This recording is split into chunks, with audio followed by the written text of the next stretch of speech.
This episode of the Great Lakes Outdoors podcast is brought to you by Migrate Ammunition, GK Calls, Gibraltar Boatyard, Point Malay Waterfowl Festival, Gibraltar Duck Hunters Association, Turtle Box. We'd like to give a special thanks to Brian Ellithorpe. Give him a follow on all social media. We appreciate all the support. Now let's get to the show. What's going on, everybody? Welcome back to another Great Lakes Outdoors podcast. Trav and I are sitting here. I wish Trav was sitting in the studio, but he is on the other side of the state. Trav, what is up? Not a whole lot over here. Getting ready to head down to Ohio in a couple days to try to find some antlers. That's you guys leaving Friday, you said? Yeah, we're heading down Friday midday. It's about a 6-hour drive. So Jeez, head down with a couple buddies, walk some woods. Does Ben lease that property? No, it's just public down there. Okay, I gotcha. I mean, regardless, public Ohio deer still huge. Yeah, I mean he's got some pictures of some monsters that he's had on camera down there. Getting on them at the right time of the year, which it's hard with having a family, kiddo, to make a 6-hour drive, more than once or twice a year. That is a lot. It's hard just to even put some time in to understand the ground down there too. I mean, that's a whole different kind of hunting down there with the terrain wise even. Yeah, I mean it's hilly. I've seen some videos and stuff, and him talking about having to pack out his deer and the other deer that were shot down there, like through the hills and stuff. I mean, we're gonna be looking for sheds, but also it's gonna be like a little scouting trip as well for next year for those guys. When they go should try to look for some turkey sign. Maybe there's some turkey down there. I mean, Ben has enough trouble in Michigan shooting a bird, so I'm not driving 6 hours to. That is true. Same result. That is true. I think I'm going to get my tag this year. I think I'm going to go with Brian and get my Ohio license just to change it up a little bit. I don't know. See how it goes. He got some ground down by him. And I don't know. I think it'd be cool. Shoot a different state. Is that a different time of year? Or is that the same year? Same time of year? Same time of year. I think they might open the same weekend maybe. I don't know. I'll have to ask him again. But it's crazy how expensive just your base license for out-of-state hunters are. It's crazy to think how many people go out of state for all different, deer hunting, fishing, whatever it may be, and how much money that state just brings in just off of non-state or out-of-state hunters or fishermen. Well, I mean, you got to think about it, right? Like some people go to Disney, some people go on cruises. The people that are going out of state to these big buck areas or big turkey areas, this is their vacation because of how much money they're spending in lodging and potentially leasing. I mean, just tags alone, if you're just hunting public, it's still very costly. Yeah, that is true. I don't know. I would like to kind of get more into the out-of-state hunting, just kind of see different stuff, I guess. I love the birds here, but at the same time, I guess to be more well-rounded about it all. Yeah. I don't know. It'll be difficult for you because, it seems like you're taking out someone new. Once you kill your bird, you're taking out someone new almost every day, every weekend, So it'll be interesting to see how that plays out for you this year if you do that. I'm going to try to play it out to where I don't know if it will because I feel like I've said this last 2 years at least, where I wait till later in the year. I don't know. We'll see. We'll see how it all unfolds. It's weird because this time of year, you don't see a whole lot of turkey.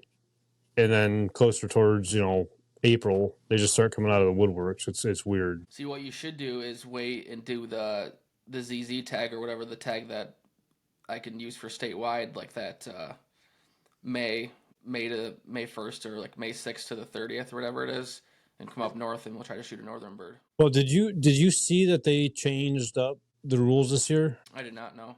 So they changed up the zoning and they changed up some dates as well. I don't believe that there's a June season anymore for Michigan, but they have it more of like the rifle line, almost like a waterfowl kind of zonage, I guess, like middle, north, and south. Oh yeah, I am seeing that into 3 large units, 14. So just a little. It's cool. I like it honestly.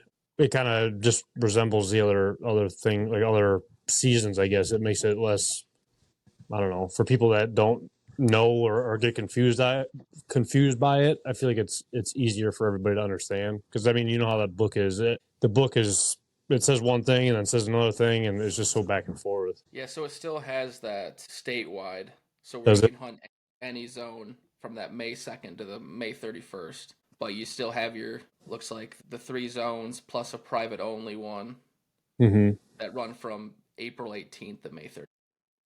I gotcha. Because I was thinking about that because maybe going like that last weekend of season of May, going up north, shooting one up there, trying to shoot one up there. I think that would be pretty cool to shoot big old long beard up there. Yeah, no, it'd be a good time. It's a little bit more of a challenge, I think, too, with the way it is being up a little bit northern and those birds having different breeding patterns and stuff. Pressure even, you know, I kind of somewhat get an idea of the birds down here on the pressure even and what they're used to. I mean, same thing like out of state. I mean, the terrain up there is just so much different than down here even. Yeah, just a different like you said, like you have your birds down there. You kind of have an idea where those birds are roosting, their patterns and stuff, and then going to a different area is just a whole different beast. Kind of like going out of state, right? You know, to hunt those birds. So, but and I see that you can have electronic tags and then mandatory harvest reports for turkeys this year, which I'm in favor of those. I don't know how what you feel about that is, but I think it's good to be able to know how many birds were taken here in Michigan to get a better idea at that. I think the harvest report is a good thing because I mean, when we had NWTF in here, we did the podcast, talked to her, and you know they have reports that you can go on the NWTF website and you know fill whatever out. And it's just you think about it, and you're like, how many people actually go onto that and fill that kind of stuff out? They don't know the actual data of what we have here wise. So yeah, I agree with that. The e tags is kind of just different to me. Not to physically put a tag on a bird. It's just, I mean, there's going to be ways around any tag. Don't get me wrong, but it's just I don't know. We'll see how it goes. We'll see how They're it goes. taking away from a picture opportunity. I mean, I'm gonna guess there's gonna be still paper tags and stuff that you can still purchase. Yeah, I'm sure you could buy them over the counter and stuff. I'm sure. I don't know why you would get away from that. I mean, I don't know what you're really saving off of that, I guess. I mean, some of the rules that are. I mean, it's not really a rule because it seems like it's just a better way to like, hey, I forgot my tag, you know, or shoot, I forgot to buy my tag and I'm up at the cabin and then there's nothing around me. You know, maybe making it a little bit more easier so people aren't breaking those rules and shooting a deer and then not having a tag for it, then going and buying a tag later on or not even buying a tag at all. Or turkey. I mean, so. See, the thing that would get to me is like the areas that you don't have a bunch of service. I'd be kind of curious on how all that plays out because do you have to shoot that bird, throw it in the truck, drive to where you have service, and then fill out your tag? You know, so there's like things like that that you know I have questions about. I guess. I mean, I think it'd be just like having a fishing license over your phone. If you get stopped by the DNR and your phone doesn't load, you're gonna get it. You're probably gonna get a ticket. You know, unless they can look it up. But I think Yeah. it's gonna have to be you need to have service to be able to go in there when you shoot that bird and be able to say I shot it. You know, do the geographic map and all that stuff. You know, Right. how they have it for deer. Also, shout out to one of the sponsors, the Hunt Proof app. You are actually able to have all of your licenses and tags on that app. So you can just pull up that app at any time and has all your info and data on there already. So, I mean, that'll be nice actually thinking about that. Well, I'm excited to use that app for turkey season too. Um, it helped a ton for waterfowl for myself. So I can only imagine how good it's going to be for turkey hunting. Yeah, I mean it'd be cool because I mean this year, I mean just in years past, waterfall season is so busy for me with work and stuff. So turkey hunting is usually my time where I can get out and do a lot more hunting. So it'll be exciting to use that app a little bit more than I have this year. It's just, you know, it's one of those things where right now it might not be as useful or helpful to some, depending on how you look at it. But there's also like, you know, 5-10 years down the road and you can look back and see and I guess get those flashbacks of what you've done. I think is pretty dang cool, honestly. And just being able to learn, you gotta have the right mindset for it all, I guess, you know. Yeah, I mean I think it's gonna be definitely beneficial.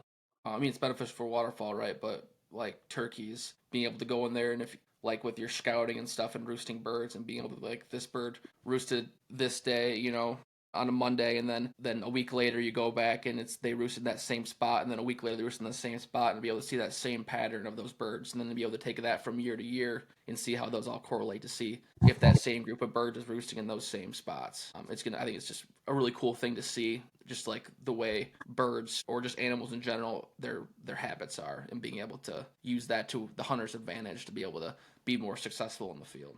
Yeah, no, I agree. I mean, probably pretty soon those turkeys are going to be getting back to their normal routine here. I mean, I know wintertime they kind of group up or flock up, and probably pretty soon they're going to be branching off a little bit more, I would assume. Yeah, I mean, I've been just from being on this property here, I've noticed like once it gets into the fall and deer season and winter, the birds move to the west of me, and now it's kind of been cool just like driving to work and driving home and be able to see those birds starting to kind of migrate closer and closer back to my property, like that. Their range is moving back into that spring summer pattern that they usually have. So Yeah, it's kind of cool to see that. that's what I got one of the Bo Brooks calls from NWTF down in, buddy of ours picked it up for me, so I'm excited to kind of use that this year too. I don't know if you've seen that at all. Yeah, I've been seeing some Instagram clips of it and stuff. Seems like a pretty cool call. Yeah, I don't know. It's hard. It's almost one of those time and place, obviously, calls, just because of the fact that, if you have a fired up gobbler that's sitting out there, but it has also already got beaten up, obviously you don't want to just start wailing on that thing. It's almost, for me, I feel like might be more of a locator at night. Like if the owl call is not working, hit that and try to get a gobble off of that. I don't know. But I mean, that's with any call. Like it's time and place. Yeah, I mean, you're not gonna be using that call with that bird coming across the field at you, because I mean, just with the way you have to use it, right? So there's scenarios. Time and place. There's scenarios. I was at a NWTF banquet yesterday, and they were just throwing some stuff out there. And this year, I want to say it's this upcoming year, Michigan State is doing a thing now where they actually are going to start banding and putting like geo-trackers on Michigan turkeys now for the first time ever. So I think that'd be pretty cool. Whether that's state land or public land or wherever that's even at, I don't know. But I think that alone might bring some more out-of-state hunters, I guess, which isn't a bad thing. But yeah, I don't know. It's kind of cool to kind of hear that and actually hear about them putting an effort into Michigan's turkey. It's hard. We were talking about it the other day too, and some of these big corporations and organizations, you don't see a lot of their doing, I guess, on properties or in the state wise. So it's hard to kind of, I don't know, help out.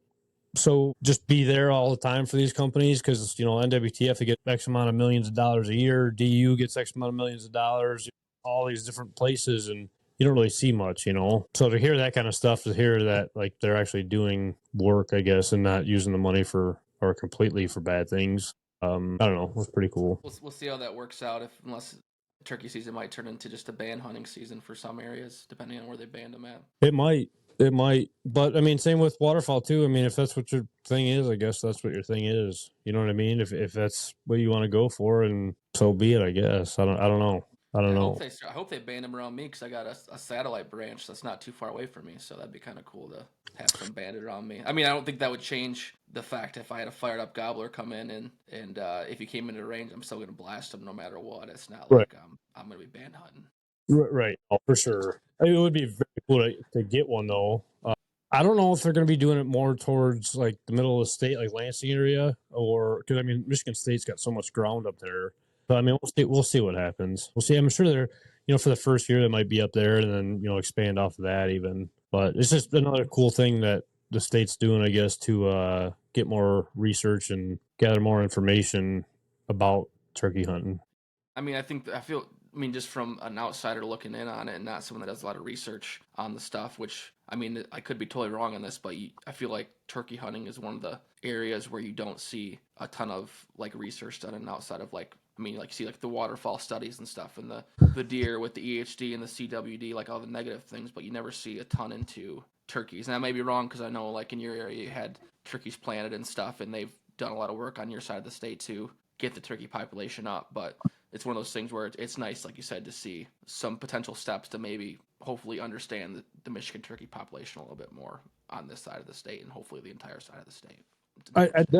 I definitely think that it's more of a down south thing with like the controlled burning more and the sunshine peeking through the trees, like the canopy lighting and stuff, and understanding the nesting, the right nesting habitat for turkeys. But I guess that's what I mean, like the NWTF, like everybody donates all the money to them, and then we don't really see much here, or haven't seen much here, I should say, or even like stakes or anything, I guess, with like their logo, and maybe they want to be discreet about it, but at the same time, organization like that, it'd be nice to kind of start seeing more projects. But I will say you almost got to be careful what you wish for with that as well, because you say you want that, but I mean, DU, for example, how much, I mean, DU gives back to like the nesting programs, right, and wants to build habitat for the birds. How much ground are you allowed to hunt from DU? I'm not sure. I know like with their property like projects and stuff, like private land property project, you can hunt those, but I'm not sure about their like I public mean, stuff that they do, like sanctuaries and stuff. the thing is, I guess, is, they buy all these properties to turn them into wetlands and nesting grounds. Most of the time, majority of the time, I'll say it's not like you can hunt on that ground. So they're buying ground that you can't even hunt, which, is great that you're doing more nesting, but we can't hunt none of it now because you're buying all the ground up. So it's a tricky avenue. You like to see that kind of stuff, but if you can't hunt nothing and you're just watching the birds at that point, I mean, which one would you rather have? I mean, yeah, I mean, like you said, it's a two-sided coin there because, like you said, you can't hunt it, but also I think there's a positive, like it's positive, right? Because it's a sanctuary, right? Those birds feel safe there, they feel comfortable there, which then returned, hopefully, those properties outside of that sanctuary get better and better and better, and that area gets better because more birds flock to that area. I mean, I'm not sure exactly what properties you're talking about, but those birds are gonna have to leave that to go somewhere else to find food and stuff like that potentially, right? I'm not sure on how the whole schematics work, but I think that makes it better. Like the Todd Farm up near me, like they have a sanctuary area, but they also have the properties all around it, which then when birds get in there and get loaded in, that place becomes hot. Yeah, I mean, you just hear the guys like that used to be able to hunt ground. DU bought it out to make wetlands better and stuff, and then nobody can hunt anywhere around there because maybe it's a big city or something like that, for example.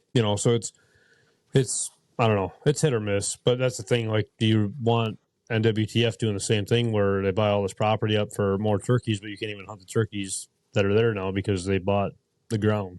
It's tricky. I think that's a whole different thing. I feel like. Well, I'm just saying, like seeing progress. I guess is what I'm saying though too. Like seeing them putting in the money that people donate. I mean, the amount of money that they made on some of the hunts, even that I've heard of at NWTF, was just unreal. Like 40 grand for a turkey hunt. Like, it's just insane how much money people are spending, and it's where's it all going? I guess a lot of people have questions about it, and I try not to look too far into it, but it's hard not to sometimes as well. I don't know. But yeah, I don't know. It'll be here before we know it. I'm excited for it. Got a couple things lined up. Meyer came out with their new turkey load this year. I'm excited about all of that. Gonna bust out the 410 again and hopefully let her eat. I know I need to buy one. That's why I'm gonna be coming over your way here soon and stopping over and buying one 410 just to try it out. I mean, especially for Connor too. I mean, it wouldn't be bad for him growing up, obviously, but I mean, I think I have a total of like $200 in that gun, and I love it. Brandon shot his at 40 yards on a run last year, just stoned it. What did we shoot with mine? I think 2 or 3 with mine last year. Obviously, not me just personally, but just all together. But make sure that's clear. You shot 2 or 3 birds last year in Michigan? I wish. I don't wish that, but that's a hard thing too. You don't want to spend too much money on a turkey gun, and you're only allowed one bird. You know what I mean? But the hardest part with the 410 is just getting the dang shells for them. The shells alone, one box is $70. So that's the hard part. But what isn't $70 nowadays for shells? I know it's insane. I mean, like the TSS load just for a 12 gauge. I mean, I think are 50 some bucks. So I mean, it's just insane what it takes to go. I mean, I think this year I'm gonna try to shoot one with a bow and arrow. I think that's my plan. That would be cool. I gotta shoot my bow. I gotta get mine restrung, get all that taken care of before I start shooting it, obviously, but I need to get on that. Yeah, I mean, I think just for so many years I had an older bow that I didn't have my own money invested into. I mean, I had some of my money invested into it, but not all of it, right? And didn't know the ins and outs of it. And then this last year, getting a new bow being able to work on it myself, going out shooting a deer with it, and then I just think it created more of a bow hunting passion that I hadn't had in a long time to do. So I think I see a lot of people shooting turkeys with bows, and I think it's such a badass thing to do. As much as it's cool to shoot them with a shotgun, and I need all the help I can get, I think it'd be really cool to go out and try a couple hunts trying to shoot one with a bow and arrow. That's another added element to it. Now, are you going for taking the head off, or you shoot? Like, what are you thinking? I'm still up in the air on that. I think for meat wise and preservation of the bird, I think the head is the best shot for it. But just for my own personal, I don't know what the word is for it. Just seeing it just is such a gruesome way to kill an animal, and I've seen it done. It's cool, but it's so gruesome, right? And just for hunting in the public eye of hunting, do people really want to see that outside of our niche group of hunters? Probably not. Prime example, not to cut you off on that, is like the crane stuff in Michigan lately. The cranes got passed in the House, I believe it was, or is moving to the House. I can't. It's still in the House. As of February 18th, it was still stuck in the House. Yes. I thought it got passed though. Nothing. I don't think anything got passed. It's been proposed. So the status of as of February 18th, both bills for the mourning dove, which has also been talked about, and the cranes is still under review in the House Committee on Natural Resources and Tourism, and not yet advanced to a full House vote or been enacted. So nothing. It's still stagnant right now.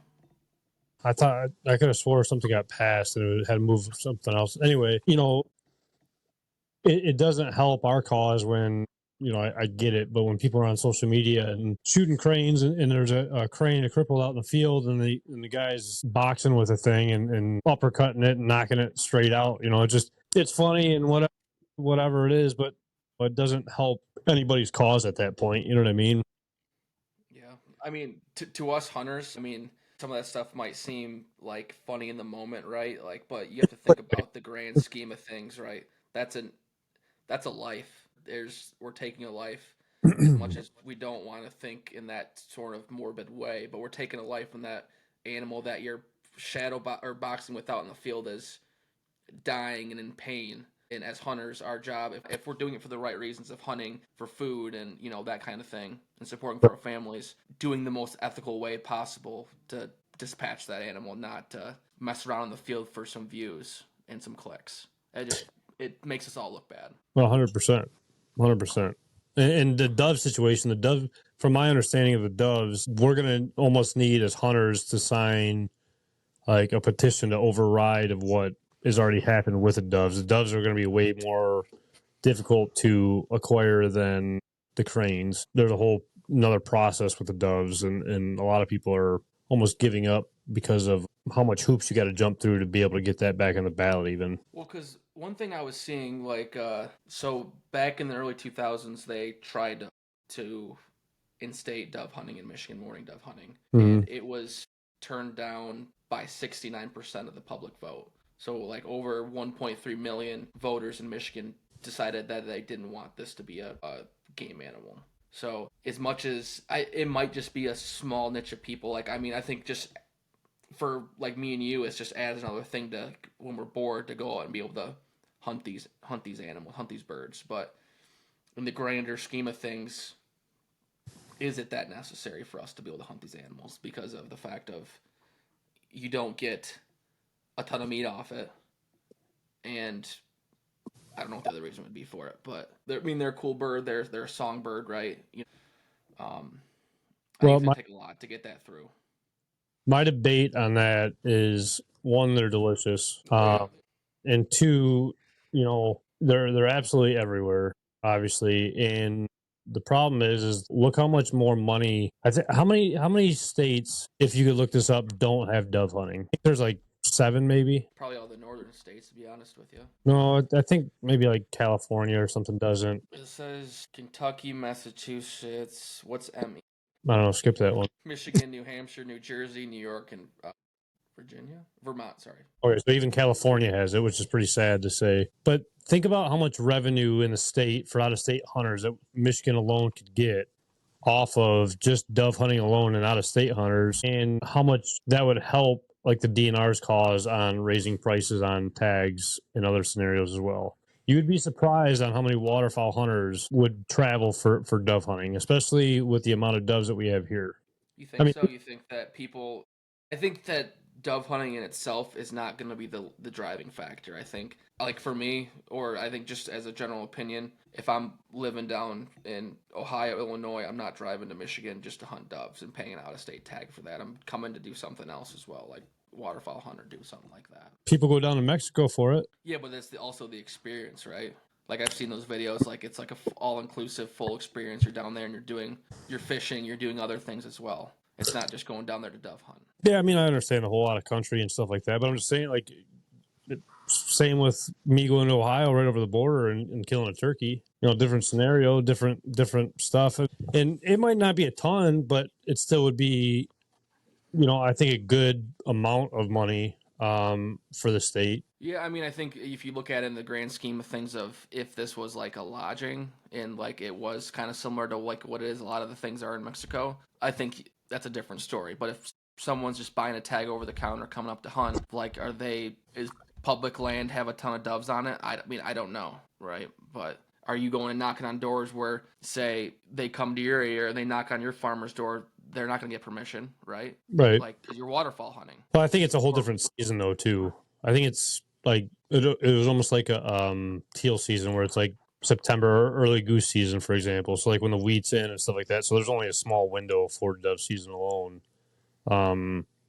But I don't know. I just think it'd be a good opportunity. And the thing is think about how much non-hunters in this state predict or choose what the laws are for different seasons and stuff like that, or what you can shoot and can't shoot. I mean, it's crazy that hunting alone can become such a political thing and not more of an outdoorsman or woman's thing. You know what I mean? It's weird in my eyes. It's all based on, I think, at least in my opinion, right? It goes back to my opinion because I have no basis of statistical evidence on this, but it goes back to money, right? It goes back to power. I don't think, I mean, I do think there is a little bit of an aspect of the well-being of the animal, but I think it goes back to making sure everyone's pockets are full that are in power within these government bodies. Well, you're not making no money with no season, though. You're saying, like, basically buying votes, you're saying? No, I'm just saying in general, right? Like, well, like if, say, I'm an activist, right, and I don't want, and I have a lot of money, I'm going to put money towards the government body that is to hopefully make sure that doesn't go through.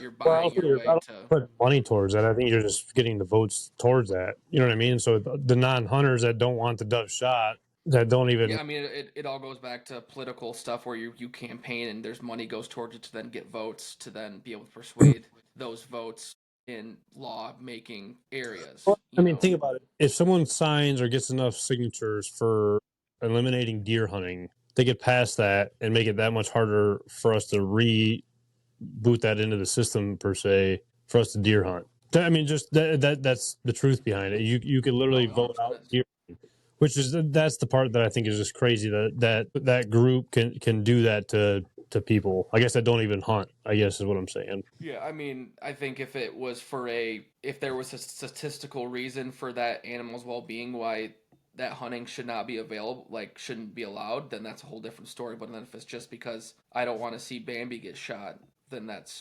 100% wrong, right? Right. Like if white-tailed deer were going endangered, like I would, because I care so much about that animal, I would say I wouldn't hunt that. I would vote to outlaw hunting in that case, because that's how much I care about that animal. I don't want to see that animal go away. That's the same thing with doves, right? Like if there's a reason behind doves and why they're a protected bird in Michigan, like, but you see doves everywhere. Same thing with cranes, right? That's why there's laws or motions in place right now to hopefully change that. But I understand maybe one point in time there was a reason why these laws were in place, but I don't think that's the case nowadays. Yeah, I don't know. It's just weird when you kind of break it down in certain scenarios can actually happen, I guess. You know what I mean? I don't know. You went out shed hunting the other day, didn't you? Or no, you were going to and didn't? I was going to, but then we got a couple inches of snow, and was 20 degrees outside, and I decided I didn't need to go find. I didn't need to go look for sheds. And then the next day I did the same thing, and the next day I did the same thing. My 4 days where I thought I was going to be out shed hunting the entire day, I was not shed hunting the entire day. Let's just say that. It's tough because I went out the other day and there was a little bit of snow on the ground and I found one in I don't know, matted down like CRP field almost, but there was no snow on the ground. Went across the road. And it gets so hard because of the snow and your eyes just adjusting so much, in my opinion. You could walk right by one and not even know it, obviously. I mean, you could do that in general, but, with the ground being dark, like we talked about on the last podcast, it just popped that much easier, I ended up going out today, and this morning I didn't think I was going to go just because we got snow last night. Ended up finding 3. And they stuck out like sore thumbs. I mean, one was on the way back and it was almost black outside just because, that certain light with that whiteness of that rack, I mean, it just popped like crazy. And they were so big. Well, they're pretty good sizes. The one is like probably the target buck. I shouldn't say probably. It was my target buck this year. And I've seen them all year long. I just never had them close enough. Well, and can you show the people the sheds, or are you just going to talk about them and not show the sheds? Let me turn this light off behind me, so maybe that'll. Oh, nope, wrong way. Maybe it'll make it a little easier. So this is the one. I don't know if you can see that or not. Nice 5 point. I don't know if I even have a picture of this deer this year. Looks like a younger buck to me. I mean, he's heavy. And then this is the mat set they were laying. I don't know, 2 foot away from each other. This is the one I was after all year. So it's got a nice little kicker off the brow there. This is actually the buck that my sister messed up on last year. So I don't know. It's hard though, man, because like I picked them up earlier, obviously, and I didn't think it was him at first. I thought it was too small of a set to be him. And obviously thinking about it, there was no other deer like that out there. But sheds are just different instead of on top of a deer because you hold them and they don't look like the actual set. You know what I mean? They look different than they would on a deer's head. Yeah. I mean, crazy how big that deer was this year. I just can only imagine if that deer, makes it through the winter, no coyotes, nothing like that, like how big that deer's going to be next year. Yeah. As big as your dad's that he shot this year. It could be. It definitely could be. It's hard over there though because there's so many like little tree lots and wood lots and fence rows and the deer move so much where the property that he was at this year, is pretty comfortable where he's at. But the other side, you never really know what you're going to get. I mean, like that one deer that looked like he was 400 pounds walking through the food plot this year. I don't think we've seen him again. So it gets tough over there with knowing what's next, I guess.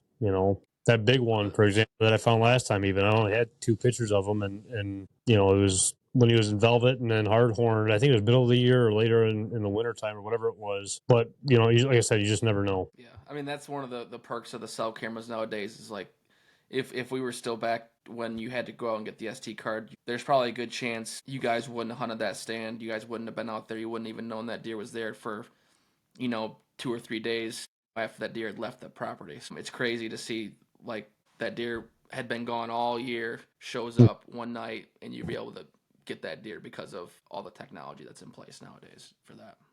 Somewhere in this mess here, I just found, this might even be it here, but I don't want this whole thing collapsing right now. It'll be a good snippet. Just do it. Maybe in a minute. But I'm pretty sure that one there is the shed off of my dad's buck from 4 years ago, I think it was. So I think I have a couple more, at least one side, like one of his sides from that deer. But I would only just find the sheds. I never really found out where that deer was living at. And most of the time I'd find his shed sitting along one of the fence rows. So I don't know if he was living just on that ditch line right there or what. And, this year, obviously, he moved into that little tiny wood lot and we're able to get him. But obviously, they don't get that big for being stupid. Did you have that deer aged? The guy my dad sent that deer to, my dad told him that he wanted to age it. And the guy misheard him or misunderstood him and threw the jawbone out. But the guy was guessing anywhere from 6 to 7 or 6.5, 7.5 years old. That's unheard of in Michigan. Yeah, yeah, it was pretty crazy. I mean, if you think about it, though, so we had one buck that I didn't even know about until I talked to the neighbor. He had a double main beam on him. Never seen the deer ever. I mean, and he was a couple hundred yards behind my stand multiple times on his camera. So, I mean, there's a lot of big deer in that area over there. It's just, I don't know, being smart with it all. And over the last 3 years, I think we've learned those deer a little bit more every year and found more routines and stuff, and it seems to be working. So I'm excited for years to come with it all. I mean, I guess let me ask you this: how many years have you had access to hunt that property? The property that like my dad shot his on. Yeah, like not for deer hunting, but just in general, to have to waterfowl hunt and stuff like that. I think I asked to deer hunt that property last November, so a year. So you haven't like that. So that property had been unhunted for so many No, years. there's another guy that actually hunts it. Oh, is there? Yeah, so the guy is unable to hunt often as often as he wants to. But yeah, Is there's he another hunting guy. now? Yeah, probably. But yeah, there's another guy that has access to it. He hunts a couple times a year or whatever, and that's the only reason why I did ask on it. It was the neighboring property to the north of us. And last year, well, 2 years ago, I guess, during the rut, I would always see deer in and out of that place. And knocked on the door, saying that never see anybody back there, and just me and my dad, and sometimes my sister once in a while. We're wondering if we can hunt, and yeah, no problem at all. Well, there goes my idea out the window. I thought it went unhunted, and it was like a sanctuary for all these monster bucks to get bigger and bigger. But disregard No, my theory. the thing is though too. So there's in probably 4 square miles, if not more. There is 1, 2, 3, 4, 5, maybe at most 7 people that hunt in that 4+ square miles. So talking to all these guys are on the same page about letting the little ones grow and shooting good mature deer. So that obviously helps a lot out. So there's a management system in place between these hunters in the area where they're not shooting the 2-year-old deer. They're letting them walk. To an extent, yeah, Yeah. to an extent. I think Louis he tagged out with 2 2-year-olds this year, but I mean, the genetics over there, I mean, they're good bucks still, they're good quality deer. But again, the location that we're at, there's so many deer around there that, I would be very curious to know the buck to doe ratio, because the amount of bucks I feel like we have over there is insane. In the good insane or in the bad insane? Good. I mean, I feel like there's a ton of bucks. I mean, Yeah. if you think about it, I think I found 8 sheds this year, and one is just a match side. So, I mean, just in that perspective alone, I don't know. I mean, that's pretty good. I feel like.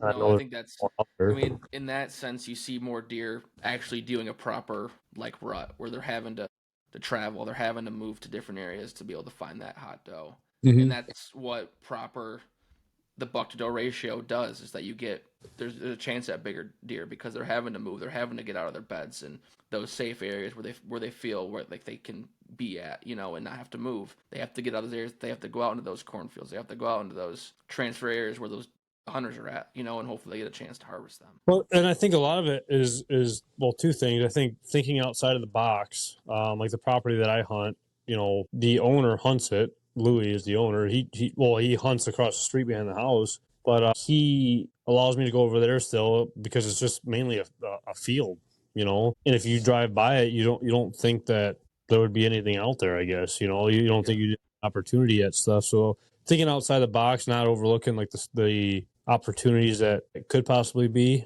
Um, and I think less pressure for the deer. With only that amount of guys hunting over there, the deer are actually able to have a safe location where they can go to if it does get pressured or whatever. There's not a guy in every other stand or tree.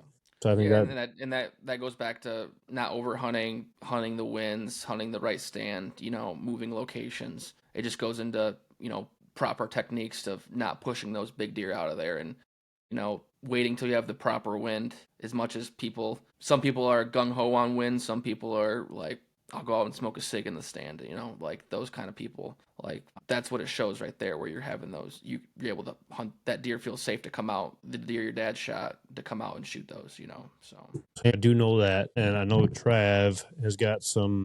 I don't know. What do you want to say? Controversial talks or updates on state laws and regulations, I guess. yeah, something that I saw come across my feed, something that we really haven't talked about a lot, or we've talked a little bit about, but the deer baiting in Michigan. I saw as of on February 24th, the Michigan House passed a bill that would lift deer baiting across the Lower Peninsula. So the bill now heads to the Senate, and we'll see where it goes from there on it. So I just wanted to hear your thoughts on that and kind of maybe dive a little bit more deeper into that. My thing is, my thought process on it all is, there's two different types of ways of looking at it, and two types of different like hunters out there, I guess, right? The guys that got more into like the food plots and the more of the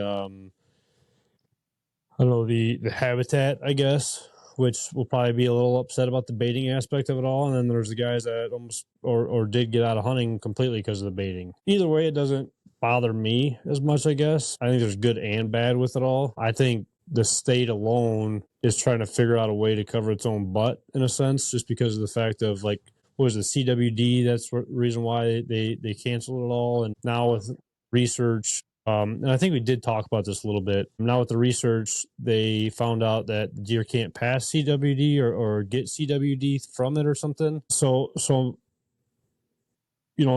think they're just trying to cover their own self in a way, and maybe not. That's just my opinion towards it. I mean, I'm good either way with it. It doesn't bother me. I think it was good that some guys got into more like the habitat stuff, but either way, it don't really bother me much. Well, and one of the things that, like you heard in earlier talks when they were saying they were going to pass it, but then you had to buy a tag for it. So I think if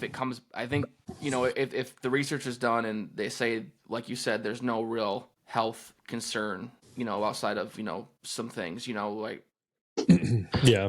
they shouldn't be doing it for the wrong reasons, as in the money side of things, right? Like if it's bad for deer, as hunters should realize, okay, we shouldn't do that. But then you think on the grand scheme of things is like, okay, but what's the difference between a natural apple tree out on public land that's been there for, forever, right? Like, well, how is that different from my bait pile now that is apples, right? What's the difference in that? What's the difference between a cornfield where that 3 deer are eating off the same corn cob? Like, where's the difference in that? So, interesting to see. Like, I don't want to see it come back and then people have to pay money for the tag. Like, I want to see it come back the way it was previously, where it was your God-given right to be able to bait these deer, right, as a hunter or as a Michigander to do that. Yeah, I mean, I think Michigan is at a point now in the state where they're losing too many hunters. I think they are not getting enough out of state hunters. And obviously, I mean, they're bumping the tags up for a reason, from my understanding of it all. Going from 20 to 25 this year. Which I mean isn't crazy, but it's still going up. Where it's almost like we should kind of take a step back and see, maybe changing up some things that are a lot bigger. Whether that is a $1 state or, whatever it may be. We're hunting these deer basically. I mean, shoot, 7 months out of the year, 8 months out of the year. Muzzleloading season isn't even muzzleloader season anymore. You can use whatever you want. A lot of guys are talking about the crossbows and compound bows and stuff. It's almost, in my opinion, where let's try to take a risk at something, because at this point, I mean, we don't really have much more to lose. So if you want to bring back baiting, so be it. But I mean, let's try some other things as well. I mean, let's try a $1 state for a couple of years and see what happens. Let's try, whatever it may be. I'm good with whatever. The thing where you talk about, doing the $1 state for a couple of years, that's a management system where if you do it for a couple of years and you take it off, then people go out, shoot their 2 3-year-olds, their 2 4-year-olds, and now we're back to where we started the 3 years prior to that. Yeah. For me, I'm in favor of it because I have no issue going out and shooting a doe. But Right. also, I don't want to be it. Like, then you get into like the rights aspect of it, right? Like, where can I tell someone what to do on their own private property, right? If it's not harming anyone. Like, I understand it potentially could be harming the deer herd in their area, which I think needs to be talked about and discussed. And I think, in my opinion, $1 is a way to go to be able to get the herd back to a healthier area, like a healthier zone, right? Like more of a 3-to-1, or to the ideal 2-to-1, or 1-to-1 ratio. But for me, just from seeing in forums and on Facebook groups and stuff like that, it's hard to see it getting passed because like in the Let 'em Grow pages in Michigan and like all these different other conservation groups where these guys and gals in here that say I want to shoot big deer and I want to pass these 2-year-old deer, they're majority of them are I don't agree with this one buck, which blows my mind if you're in a group where you want to shoot bigger deer. Having a 1 buck state is the ultimate way to do it. I know APRs are a great way to do it as well, and they've been very successful in certain areas in Michigan, but APRs only work to an extent because what if a deer has great genetics, right? Back when I was a kid, I shot a 2-year-old really nice 8-point. Right. But could you imagine if it was a 1 buck state and it was either shoot that deer or wait for a bigger deer? I probably wouldn't have shot that deer, and that deer that next year could have been a monster, right? Like that's how these states that have 1 bucks and they shoot monster deer. That's the reason right there, because you have to decide: do I shoot this small buck or do I wait? And if you're fine with shooting a small buck, so be it. Like shoot your spike horn, shoot your 4-point, do whatever. But that's your buck. And I know so many people's mindsets. My mindset too is like I'm gonna shoot that nice 2-year-old buck, and then I'm gonna hold off and shoot that big buck. But that's a total backwards way to think about it, because now you're ruining next year's hunt or someone else's hunt. So it's hard to say, because I mean you could also say the same thing about having bad genetics, right? I mean, I had that giant 6 or 7-point last year on my property, and if you could only shoot one with 4 or whatever on one side, you're just passing those bad genes on the APR side of things. I think a 1 buck state and just leave it at that is a lot better than having a antler restriction. Yeah. Okay, so I propose you this. I saw this question on one of the forums I was reading. If so, you have 1 buck, you haven't shot your buck yet, and a injured buck comes running through. As a hunter with 2 tags, usually I would no thought about it. I would shoot that deer because I don't want to see that deer suffer. But now with 1 buck, are you wasting your tag and shooting that deer to take it out of its misery? Well, I mean, it's hard because at some point you got to let nature do nature's thing, right? It sucks as an outdoorsman to see that kind of stuff. But yeah, it's hard. You want to take that out, but you also don't want to draw that tag on it. You kind of just got to let it, like I said, take its course, I guess, in a sense. You know what I mean? So you're saying you wouldn't shoot that deer? I don't know. I guess I feel like no matter who's sitting here, who's getting asked this question, it really depends on in the moment, like what is going on in the stand. You know what I mean? Or Correct. What other deer are around? What's happening during that hunt? So it's hard to say I would or I wouldn't right now. A lot of variables into that, I guess. How injured is that deer? What are we talking here? That deer's not going to make it through the winter. I don't know. It's hard. It's hard to say, honestly. It's also tough to tell in the moment too, because deer are such relentless animals, right? Like we had a deer growing up on my property that had 3 legs, and it lived to be like 7 years old. Right. So it's hard. That's what it's hard to tell, right? But like in the moment, you see a deer that's not looking well, and you think it's not going to make it. It's a hard decision right now. I'd say, of course, I would shoot it, but if I only had 1 buck tag and I was in the stand, like it's hard to say I wouldn't pass that deer up, as terrible as that sounds. But I think that would be a common answer between a lot of trophy hunters out there, right?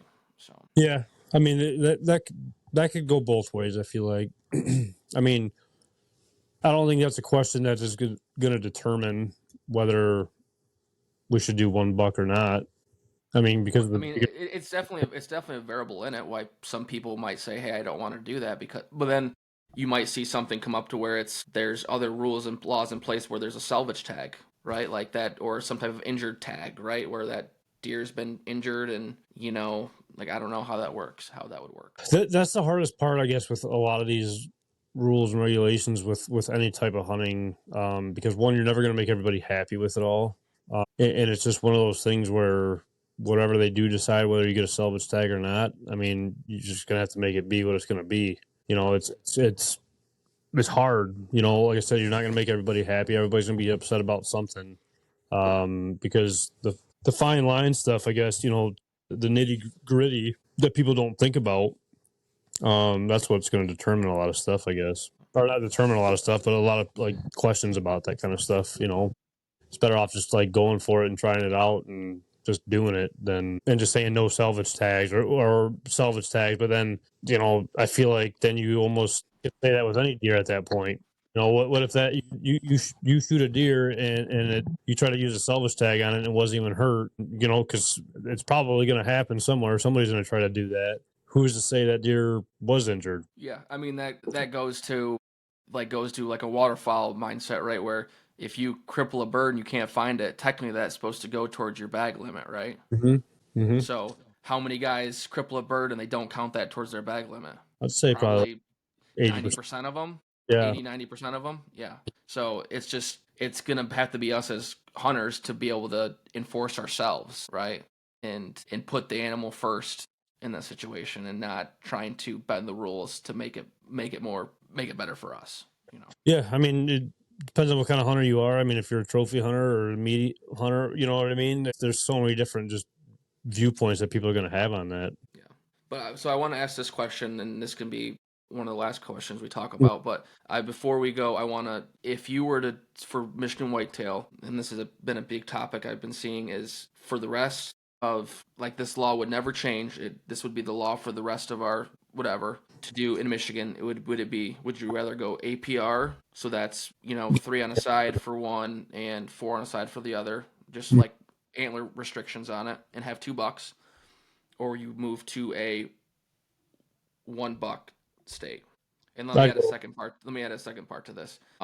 With doe tags, is they are a very reduced cost for a 1 buck state. So you buy your buck tag, and you're able to buy cheaper doe tags with that. I mean, I think even with if the doe tags were expensive, I think 1 buck would be the best way to go in all reality. Just because, like I was saying, like, you know, you have your deer, like the bad genetic deer that you would never shoot at that point then. You know, I mean, I think the 1 buck state gives you better opportunities in the long run than APR, I feel like, in my opinion. I mean, that to me, that's just a no-brainer. I feel like there'd be too many issues. I mean, there's that 5-year-old buck or deer out there that you know is old and mature that's been around for. I mean, look at the deer that your dad shot 2 years ago. I mean, that was a massive 6-point. He wouldn't have been able to shoot that. Or, I mean, he would have been if it was 3 points, right? But, you know, there's just too many variables at that point, I feel like, that could go wrong in a sense, maybe, or work backwards for us. Yeah. I mean, I'm so stuck. I'm so torn, like, because I think about it, how much I love deer hunting and just being in the stand and hunting big mature whitetail, or hunting whitetail bucks. Mm-hmm. Is I would lean probably more towards an APR system, unfortunately. Even though in my gut I know a 1 buck state is the way to go. But I think if I had to put pen to paper, I would do APR, because I know it can be successful if it's done right. And that depends on the areas too, though. You know what I mean? It depends on the deer that you have around you as well. You know, if you have a lot of bucks around, you have not a lot of, you know what I mean? Like there's different variables in that even, you know? So yeah. I mean, me personally though, I would go just 1 buck per year. That's just me. So no, I think, yeah, it'd be awesome to see that. I know through talking to people and reading in forums, like, it's gained a lot of traction and there's a lot of movement on the social, and they've been going to the NRC events and stuff like that, to where I think there's hope towards it. It's just gonna see what the public opinion outside of those monster trophy hunters, you know, what their thoughts are on it. Yeah, I mean, and it's funny too, because there's a lot of things lately. I don't know, just because I'm more involved with more groups and stuff, that we talk about it more, or it's becoming more prevalent for changes of the seasons, like whether it is waterfowl or turkey, you know, going to 2 birds for the state, or, you know, there's just so many different things that are coming up more of now, I feel like, than before. I don't know. Yeah, I mean, that's one of the awesome things about social media. There's so many negatives within the hunting realm for in social media, but, like, one of the positives is being able to gather all these like-minded individuals that believe in certain things that they feel like is better, that can improve that hunting, right? And be able to hopefully enact change through that, you know, by gaining all these like-minded people. Well, some people, they might not all agree on it, but other people might not agree on it, but it's cool to see that happening on social media in present time. I think a big thing though is if you do ask the questions on social media, you have to be open-minded towards hearing different viewpoints of things as well. Like, you can't just be one-sided the entire time. You know, you got to be able to like think of it from, you know, their area or how they hunt or whatever it may be. You know, you can't just be stuck and stubborn about everything. I don't know.